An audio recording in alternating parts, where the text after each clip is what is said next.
नमस्कार दोस्तों, मैं प्रखर श्रीवास्तव आप सभी लोगों का स्वागत करता हूं आपके अपने चैनल गुरु घंटाल में। दोस्तों, स्क्रीन पर आप लोगों को दो शख्स नजर आ रहे हैं, जिनमें से एक को लगभग आप हर कोई पहचानते होंगे, लगभग हर इंडियन पहचानता होगा। मिस्टर आमिर खान, जो कि बॉलीवुड के एक जाने माने अभिनेता हैं।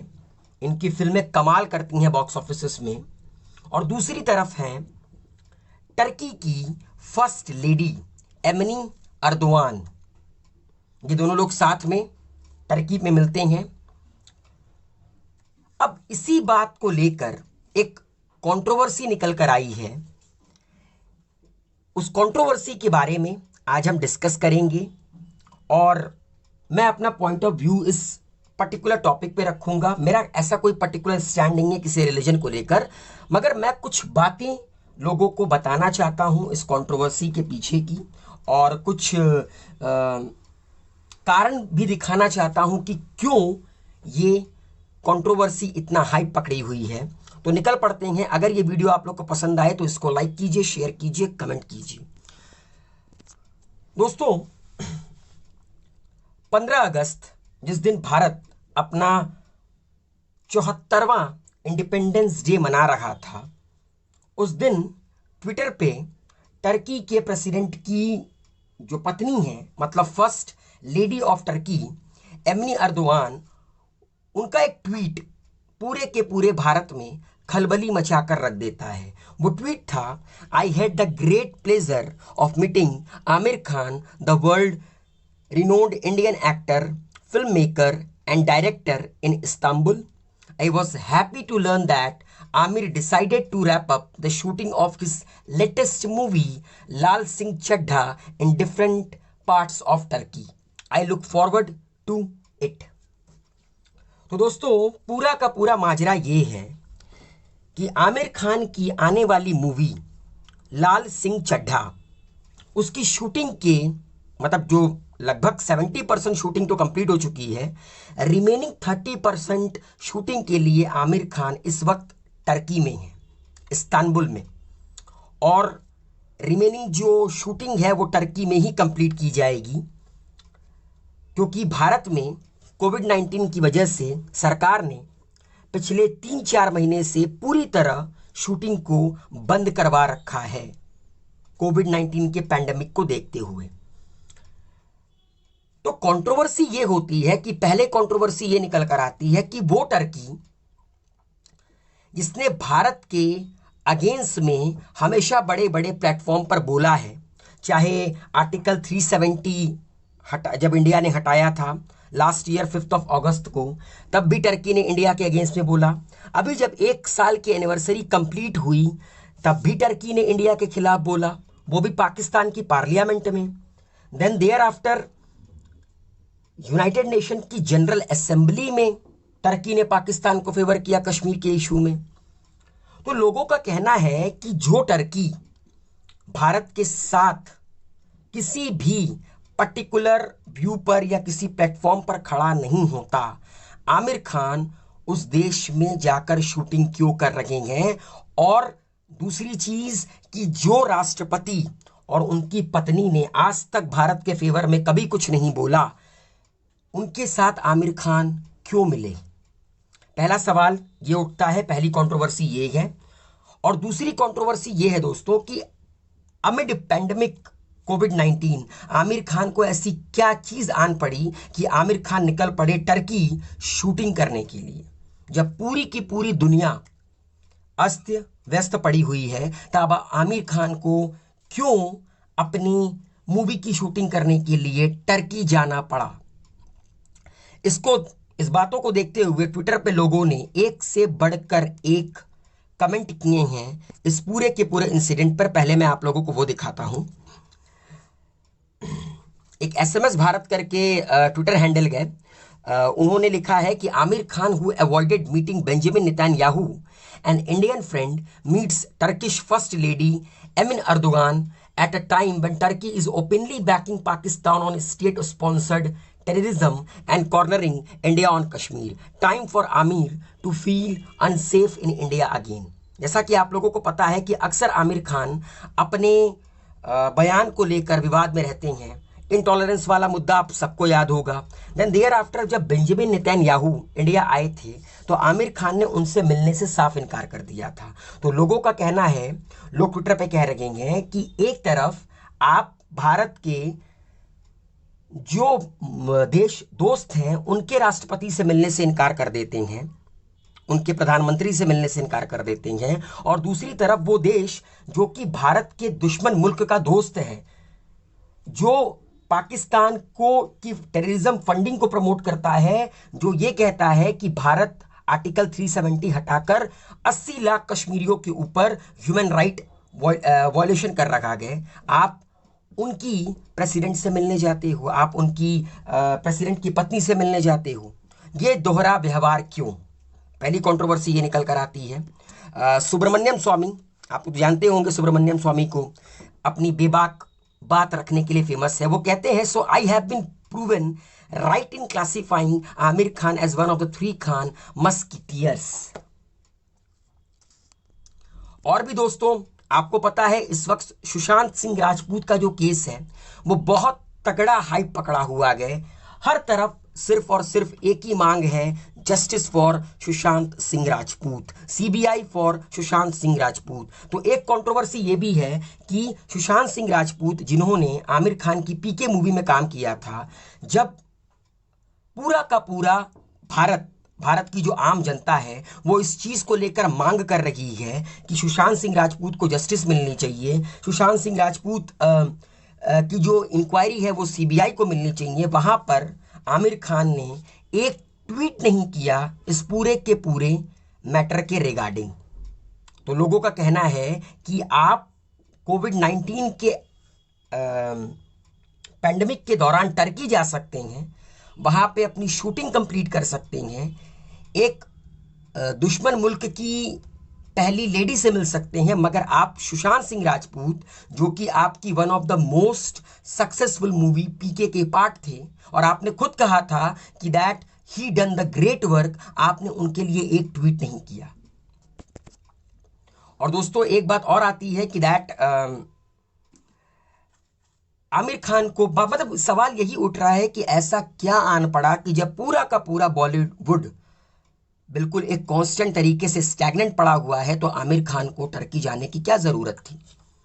आमिर खान भी तो कानून से बंधे हुए हैं। तो दोस्तों आमिर खान का एंगल तो अलग है, ठीक है।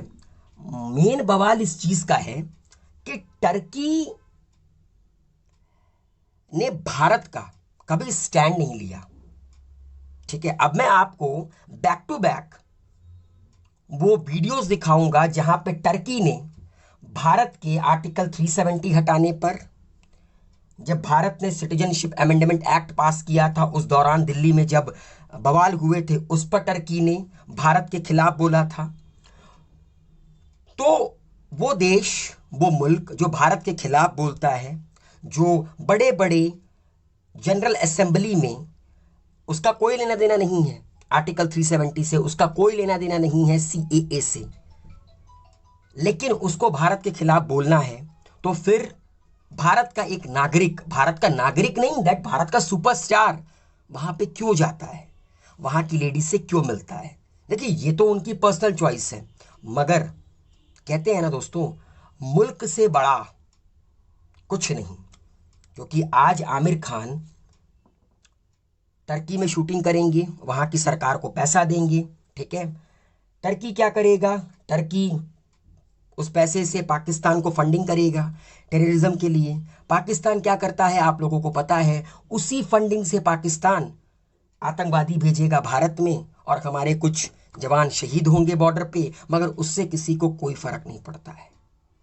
मेन प्रॉब्लम ये है ना दोस्तों कि सैनिक मरता है, मरने दो, ठीक है। हमें पैसा कमाना है, हमें शूटिंग करनी है। आमिर खान का ये फंडामेंटल राइट है, वो जमहूरियत में जी रहे हैं, वो डेमोक्रेसी में जी रहे हैं, उनको जहां जाके शूटिंग करनी है, जहां जाकर करना है करें। मगर एक बात याद रखें, यहाँ की जनता ने उन्हें सुपरस्टार बनाया है। आज सड़क 2 का ट्रेलर देखकर आप लोगों को समझ में आ गया होगा कि सब कुछ जनता है, कोई भी सुपरस्टार नहीं है जब तक उसे जनता का प्यार ना मिले। तो आइए मैं आपको टर्की का स्टैंड दिखाता हूं और मैं एक मैसेज देना चाहता हूं दैट कि मुल्क से बड़ा कोई सगा नहीं, मुल्क से बड़ा कोई काम नहीं, और जो हमारे मुल्क के साथ नहीं वो हमारा दोस्त हो ही नहीं सकता। आइए मैं आपको टर्की के प्रेसिडेंट रेसेप अर्दोआन के उन वीडियोस को दिखाता हूं जहां पर उन्होंने भारत को क्रिटिसाइज किया है बैक टू बैक, ठीक है, एंड मैं उस पर अपनी प्रॉपर रिएक्शन भी दूंगा। One of the problems to which the international community fails to devote enough attention is the Kashmiri conflict, awaiting a solution for 72 years. The stability and prosperity of South Asia cannot be separated from the Kashmiri issue.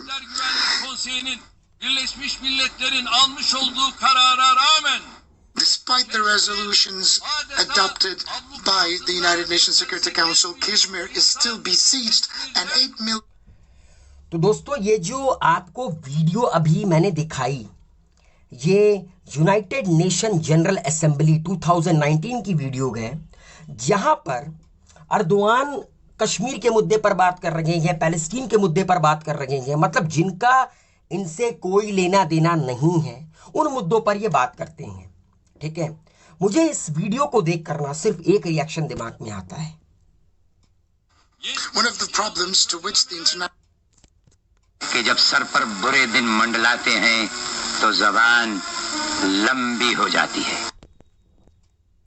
जब भारत ने citizenship amendment act हटाया और दिल्ली में शाहीन बाग, देर बाद आपका वजीराबाद में दंगे फसाद हुए, तो अर्दोआन क्या कहते हैं ध्यान से सुनिएगा, उस पर भी रिएक्शन दिया जाएगा। Hindistan şu anda tamamen katliamların adeta cirit attığı bir ülke haline geldi. Ne katliamı bu? Müslüman katliamı yapıyor. Kimler yapıyor bunu? Hindular yapıyor.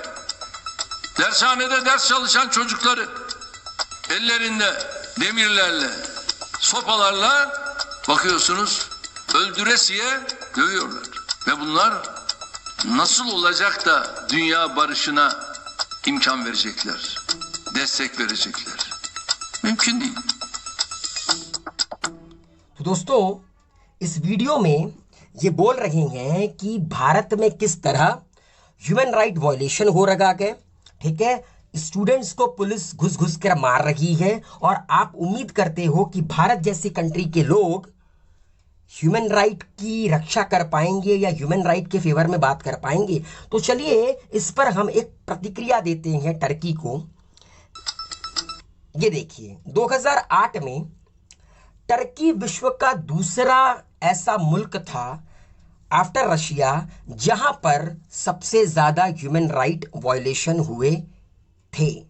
आप 2019 की रिपोर्ट उठाकर देख लीजिए, 2020 की रिपोर्ट उठाकर देख लीजिए, सबसे ज्यादा ह्यूमन राइट वायलेशन कहां पर होते हैं। तो अब इस पे क्या रिएक्शन दी जाए, ये रिएक्शन भी हम कुछ इस अंदाज में देना चाहेंगे। जिनके अपने घर शीशे के हों वो दूसरों पर पत्थर नहीं फेंका करते। हाल ही के जब 5 अगस्त 2020 को आर्टिकल 370 के एब्रोगेशन के 1 साल कंप्लीट हुए, उस दौरान टर्की के जो राष्ट्रपति हैं वो फोन करते हैं इमरान खान को और आश्वासन क्या देते हैं सुनिए। ये पाकिस्तान के प्रेसिडेंट डॉक्टर आरिफ अलवी, उनका ट्विटर हैंडल है, उसमें वो कहते हैं president doctor Arif Alvi and the president Erdogan exchange Eid ul Azha greeting in a telephonic conversation. Important matters including Kashmir and COVID-19 were discussed. Pakistan appreciated President Erdogan unequivocal statement on Kashmir before the UNGA. और रियासत पुदीना के इमरान खान कहते हैं कि that prime minister Imran Khan receive a telephone call from the HE mister Recep Tayyip Erdogan, President of Turkey, on the occasion of Eid ul Adha. Both leaders exchange Eid greetings and best wishes for the two countries and the people on the auspicious occasion. भाई आपको ईद उल अजहा एक दूसरे को wish करना है, आप कीजिए, मगर ये जो सो कॉल्ड आप सेकुलर बातों को बीच में लेकर आते हैं ना, इसको बंद कीजिए। कश्मीर का मुद्दा क्या है? वो भारत का है। आप यूनाइटेड नेशन जनरल असेंबली में खड़े होकर भारत के खिलाफ कश्मीर के मुद्दे पर बात कर रहे हैं। जरा यूनाइटेड नेशन की रिजोल्यूशन भी पढ़ लीजिएगा कभी ढंग से कश्मीर के ऊपर। सिर्फ एक बात मैं इस वीडियो के तहत कहना चाहता हूं कि पूरा का पूरा जम्मू कश्मीर भारत का था, भारत का है, भारत का रहेगा। अब चाहे टर्की आए या फिर अमेरिका आए या फिर रशिया आए या फिर चाइना आए, ठीक है, भारत जैसे मुल्क का ना ही कभी कोई कुछ बिगाड़ पाया है, ना ही कभी कोई कुछ बिगाड़ पाएगा, ठीक है। अमेरिका तो कभी कुछ हमारा उखाड़ नहीं पाई, रशिया कुछ उखाड़ नहीं पाई, बड़े बड़े मुल्कों ने सरेंडर किया, ठीक है। टर्की यार क्या बताएं, ठीक है। तो बस यही है कि जो जुगलबंदी करनी है करो। पाकिस्तान को, जैसे कि जब पाकिस्तान को FATF की फाइनेंशियल एक्शन टास्क फोर्स के ग्रे लिस्ट में भारत की वजह से डाला गया था, क्योंकि भारत ने बहुत बड़ा रोल प्ले किया था डिप्लोमेटिक, क्योंकि पाकिस्तान टेरर फंडिंग करता है, पाकिस्तान टेररिज्म को पालता है। टर्की ने बड़ी कोशिश की और अभी भी लगातार कोशिश कर रहा है उस ग्रे लिस्ट से निकालने के लिए, लेकिन कोई फायदा नहीं होगा, क्योंकि हिंदुस्तान ना बहुत बड़ा मुल्क है। हिंदुस्तान की जमहूरियत, हिंदुस्तान की जो सेकुलरिज्म है ना, वो बहुत ज़्यादा स्ट्रांग है, ठीक है। आपका मुल्क इस्लामिक होगा, मगर हमारे मुल्क में ना हिंदू मुसलमान दोनों साथ रहते हैं, ठीक है। हर किसी का यहाँ पर इक्वल कंट्रीब्यूशन है इस मुल्क को बनाने में। तो ये जितना भी सेकुलर एजेंडा खेलना है, कोई फ़ायदा नहीं। और बस आमिर खान की कंट्रोवर्सी ये है कि देख, आमिर खान जैसे फिगर को एक बार ज़रूर सोचना चाहिए। ठीक है, बिजनेस बिजनेस होता है, मगर मुल्क से बड़ा कुछ भी नहीं होता है। और जाते जाते सिर्फ टर्की जैसी कंट्री को एक मैसेज देना चाहूँगा, ठीक है, फिर से रिव्यू के अंदाज में, और वो मैसेज ये है, हमको मिटा सके ये जमाने में दम नहीं, हमसे जमाना खुद है, जमाने से हम नहीं।